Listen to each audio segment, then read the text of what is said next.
ನನ್ನ first production Krishna Leela ನಾನು ಮಾಡಿರೋದು ರಾಂಗ್ ಮುಹೂರ್ತದಲ್ಲಿ. ನನ್ನ ಯುದ್ಧಕಾಂಡ ಸಿನಿಮಾ ಮಾಡಿದ್ದು ನನಗೆ ಯಾವ ಮುಹೂರ್ತ ಅಂತ ಇಲ್ಲಿವರೆಗೂ ಗೊತ್ತಿಲ್ಲ. ಅಂದರೆ ಈ 2 ಮುಹೂರ್ತ, ಮದುವೆದು ಕೃಷ್ಣಲೀಲಾ, ಅದು ಸಿನಿಮಾ ರಿಲೀಸ್ ಆಗೋಕ್ಕೂ ಮುಂಚೆ ಹೇಳಿದರು ನೀನು ಮಾಡಿದ್ದು ರಾಂಗ್ ಮುಹೂರ್ತ ಕಣೋ, ಇದು ಪಿಕ್ಚರ್ ಡಿಸಾಸ್ಟ್ರು ಅಂತ ಹೇಳಿದರು. ನನ್ನ ಮದುವೆ ಆಗಿದ್ದ ಮುಹೂರ್ತದಲ್ಲಿ ನೀವು 1 ವರ್ಷನೂ ಇರಲ್ಲ, ಡೈವೋರ್ಸ್ ಆಗಿ ಹೋಗ್ತೀರಾ ಅಂತ ಹೇಳಿದರು. ಬಟ್ ನಾನು ಯಾವ ಮುಹೂರ್ತನೂ ನೋಡಿಲ್ಲ. ಆಮೇಲೆ ನಾನು ನನಗೆ ಅಸ್ಟ್ರಾಲಜಿ ಸ್ವಲ್ಪ ಓದೋಕ್ಕೆ ಬರುತ್ತೆ. ನಾನು ಸ್ಟಡಿ ಮಾಡಿದಾಗ ಹೌದಲ್ಲ ಇದು ರಾಂಗ್ ಮುಹೂರ್ತ ಅನ್ನೋದು ನನಗೆ ಆಮೇಲೆ ಗೊತ್ತಾಗಿದೆ. ಬಟ್ ನಾನು ಅವತ್ತು ಅದನ್ನು ಆ ಗಳಿಗೆನ ಸ್ವೀಕಾರ ಮಾಡಿದ್ನಲ್ಲ, ಅಂದರೆ ವಾಟ್ ಎವರ್ ಆ ಕೆಲಸ ಮಾಡೋಕ್ಕೆ ಹೊರಟಿದ್ನಲ್ಲ, ದ್ಯಾಟ್ ವಾಸ್ ಕೃಷ್ಣಾರ್ಪಣಮಸ್ತು.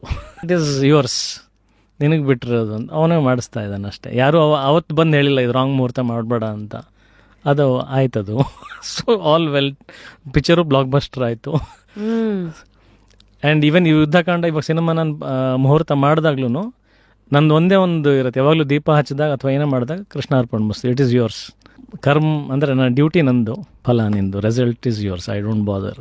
ಏನೇ ಬರಲಿ, ವಾಟ್ ಎವರ್ ಇಟ್ ಈಸ್. ಚಿಕ್ಕವನಿದ್ದಾಗಿಂದನೂ ಡಿವೋಟಿ ಆಫ್ ಲಾರ್ಡ್ ಕೃಷ್ಣ. ನಾವು ಸ್ಮಾರ್ತರು ಆ್ಯಕ್ಚುಲಿ.